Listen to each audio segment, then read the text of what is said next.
Do you have a sweet dog in your life? Colleen has Sarah, a rescue dog who's about as sweet as you can imagine. The problem is Sarah's been fighting separation anxiety, and it's caused some issues. When Colleen leaves the house, Sarah quickly goes into a frantic anxiety panic. Perhaps you've experienced similar with your pooch, and if you have, you might appreciate the idea Colleen had to fix it. Sarah began to exhibit separation anxiety when she was getting older. It would lead to self-injuring behavior, as well as some destructive tendencies.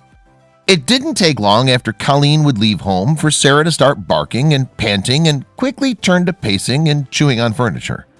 And as you can see, Sarah even rubbed her nose raw on the door to try to get out when Colleen had left.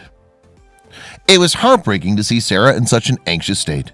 She tried everything she could to ease the anxiety, but crate training, CBD oil, and long walks weren't helping. She even took Sarah to the veterinarian to get tranquilizers, but nothing would soothe her. It evolved into my having to be with her constantly, leaving her with someone else or having to take her to doggy daycare whenever I left, Colleen said. When talking about the problem with her cousin, an idea was formed. They should make a dummy version of Colleen to stay with Sarah when she wasn't home. A life-size dummy was created, but she was skeptical it would work. She thought to herself, my Sarah would not fall for such a simple deception. Even so, she figured it was worth trying. She then named the dummy Dolly and started to make adjustments so that it would be more convincing. She added clothing and glasses to Dolly, and things started to look up. In order to make Dolly more reassuring, she also kept it in her bed so Dolly would pick up Colleen's scent. She was cautious not to move too quickly so she could leave Dolly with Sarah for a while when she left home.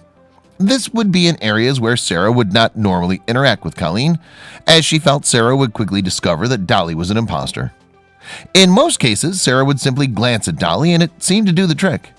Colleen could even leave the house for a few hours and come home to find Sarah sleeping peacefully, as if Colleen had never left.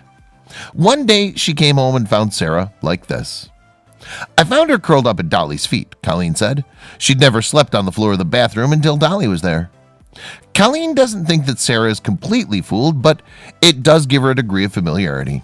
She isn't planning to go away for any long amounts of time, but she is optimistic that Sarah will not be as anxious anymore. It's worked better than many other methods so far, she said. I'm hoping Sarah and Dolly stay close. Sarah will always love Colleen, and the two of them spend as much time together as possible. It's nice for her to know, however, that she can leave when necessary and doesn't have to worry about Sarah being overly anxious.